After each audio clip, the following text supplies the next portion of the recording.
46তম BCS পরীক্ষার তারিখ পূর্বেই ঘোষণা করা হয়েছিল যে 26 এপ্রিল 2024-এ 46তম বিসিএস পরীক্ষা অনুষ্ঠিত হবে। তারই পরিপ্রেক্ষিতে বিপিএসসি 46তম বিসিএস পরীক্ষার যে আসন বিন্যাস তার তালিকা প্রকাশ করেছে। এই তালিকা দেখার জন্য অর্থাৎ আপনার সিটটি কোথায় পড়েছে, কোন স্কুল কলেজে পড়েছে, কত নাম্বার ভবনে পড়েছে, কত নাম্বার রুমে পড়েছে, তা খুব সহজভাবেই আমি আজকে আপনাদেরকে প্র্যাকটিক্যালি দেখাবো। আমি প্রথমেই বলে নেই, গুগল ক্রোমে যেতে হবে। গুগল ক্রোমে গিয়ে 46 বিসিএস সিট প্ল্যান এটা লিখে সার্চ দিবেন এবং সার্চ দেওয়ার পরে আপনার ওখানে চাইবে হচ্ছে রেজিস্ট্রেশন নাম্বার এবং কোন ধরনের পরীক্ষা, প্রিলিমিনারি পরীক্ষা। তাহলে ওখানে দুইটা ঘর ভরাট করতে হবে। প্রথম হচ্ছে প্রিলিমিনারি এবং আপনার রেজিস্ট্রেশন নাম্বারটা দিতে হবে। দিলে আপনি বুঝতে পারবেন আপনার কোথায় সিটটি পড়েছে। তো আমরা সরাসরি এখন ল্যাপটপে চলে যাব, কিভাবে আপনার সিট প্ল্যানটা আপনি সহজেই খুঁজে পাবেন। আমি চলে যাচ্ছি ল্যাপটপে।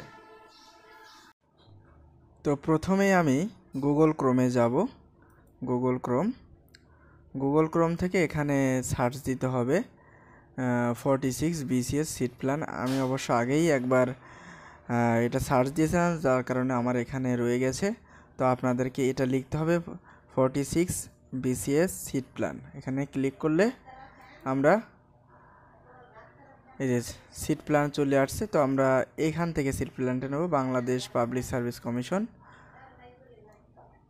এই যে আমরা অলরেডি পেয়ে গেছি ফেজটা। এখানে আমরা দেখতে পাচ্ছি এক্সাম টাইপ সিলেক্ট 1। তাহলে এক্সাম টাইপ আছে প্রিলিমিনারি এবং রেজিস্ট্রেশন নাম্বার, অর্থাৎ এখানে রেজিস্ট্রেশন নাম্বার দিতে হবে।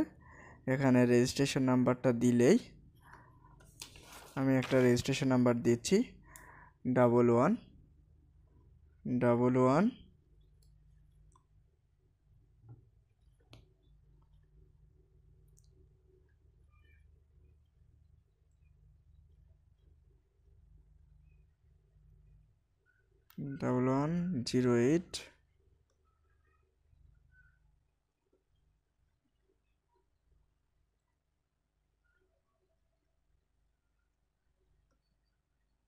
সার্চ দেওয়ার পরে আমি অলরেডি পেয়ে গেছি সিটটা কোথায় পড়েছে।